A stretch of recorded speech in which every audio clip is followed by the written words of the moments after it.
Olá. Senhores, entraremos agora num momento bastante importante de toda a disciplina que diz respeito a incorporações imobiliárias. O contrato de incorporação imobiliária. Neste momento, os senhores devem lembrar que eu venho falando muito sobre a questão de estar tudo muito claro no contrato de incorporação imobiliária. Quero tentar deixar mais leve essa compreensão para que os senhores percebam por que de tamanha atenção neste momento.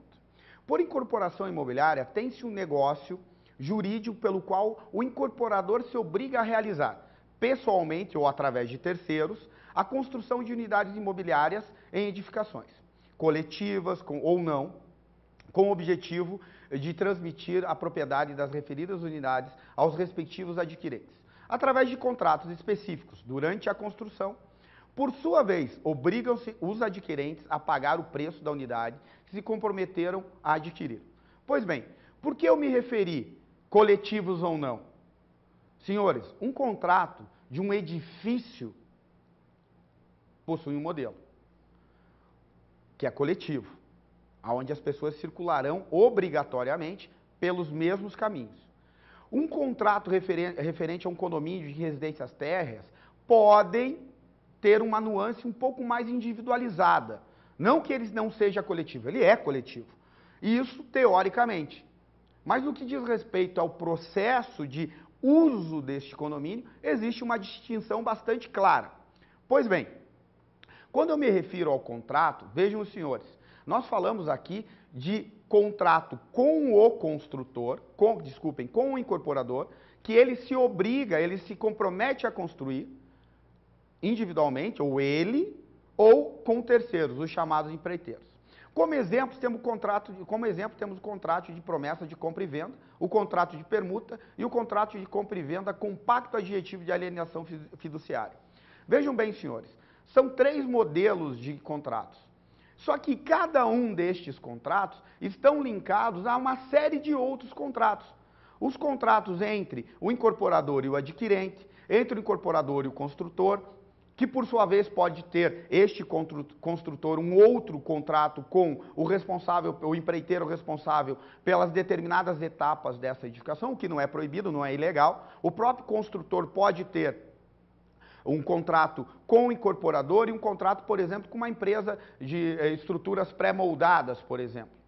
E todos esses contratos, eles estão vinculados a um único objetivo claro.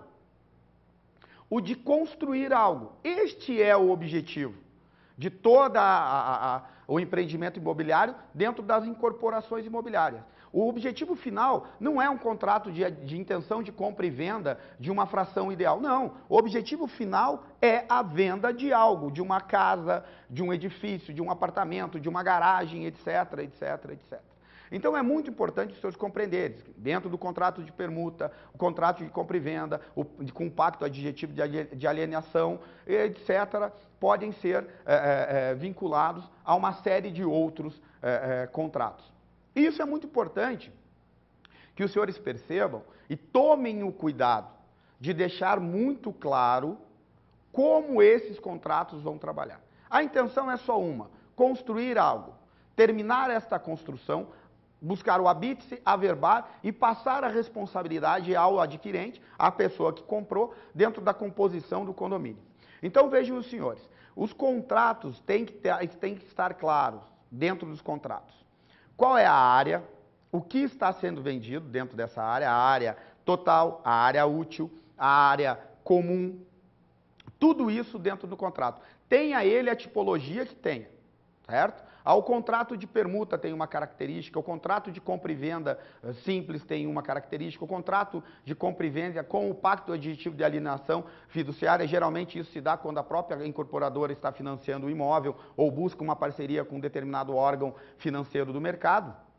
E ele faz uma alienação fiduciária, ou seja, enquanto o adquirente, o comprador, não cumprir com sua obrigação de pagar, de quitar toda a dívida, esse imóvel fica alienado ou à incorporação, ou à incorporadora, ou a um determinado agente financeiro do mercado, seja ele qual for, pois é permitido a qualquer um desses agentes participar de um determinado financiamento imobiliário.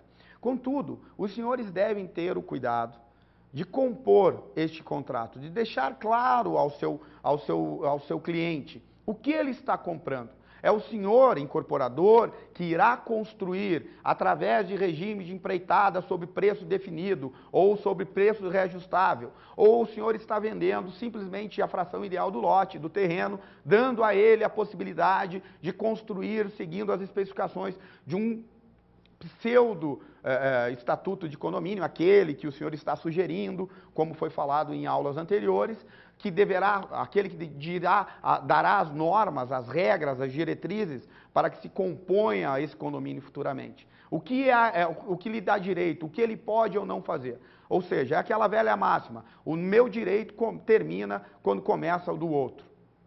Tem que se tomar o cuidado de deixar específico, deixar claro no contrato.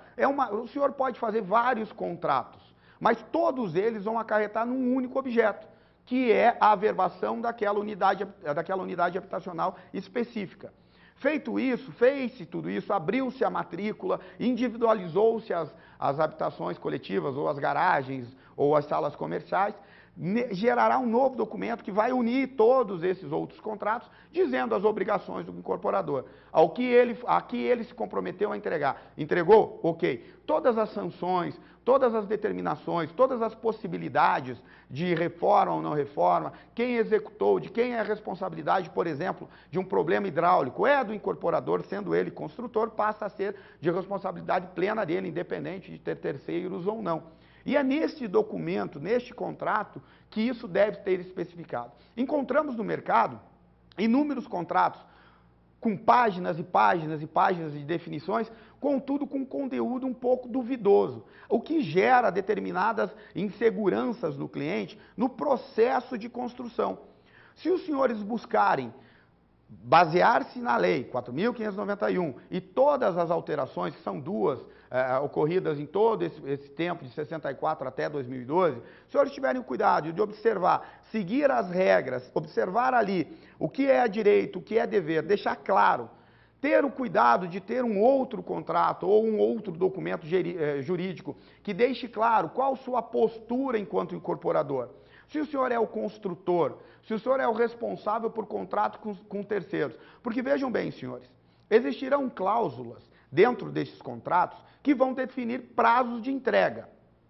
Obviamente, terá o compromisso e a obrigação de cumprir com esse prazo de entrega, senão o senhor terá uma sanção, provavelmente uma multa ou algum tipo de compensação ao cliente por essa demora. E não raro, neste momento de crescimento, de expansão imobiliária que o país vem vivendo, de encontrar determinadas dificuldades, com mão de obra, com empreiteiros que cumpram os prazos que os senhores passem a eles. Isso é comum. Aqueles que estiverem aí e que tiverem um pouco de exemplo, tiverem a vivência de canteiro de obra, podem comprovar isso. Percebam, é muito importante que os senhores determinem, que os senhores percebam as dificuldades. O mercado da construção civil, ele é um tanto quanto frágil, principalmente nos seus insumos. Nós sabemos que somos ainda dependentes de determinados materiais que compõem a construção, a efetiva execução de obra de agentes externos. Então é importante entender, até mesmo de definir junto ao seu construtor, qual o regime de construção que os senhores utilizarão. E isso é importante estar lá claro no contrato para o seu cliente, para que ele tenha o máximo de informação possível. Não custa nada exagerar um pouco, ter um pouco de cuidado nas especificações. Não tentar encher um contrato para deixá-lo bonito, mas sim ter conteúdo, deixar claro o seu objetivo, da onde o senhor está, aonde o senhor quer chegar e de que maneira isso vai acontecer. E são nesses contratos que os senhores deverão cumprir, pois é importante ressaltar: o objetivo final de qualquer incorporação imobiliária é a realização, a efetiva construção de uma unidade habitacional com a tipologia que tenha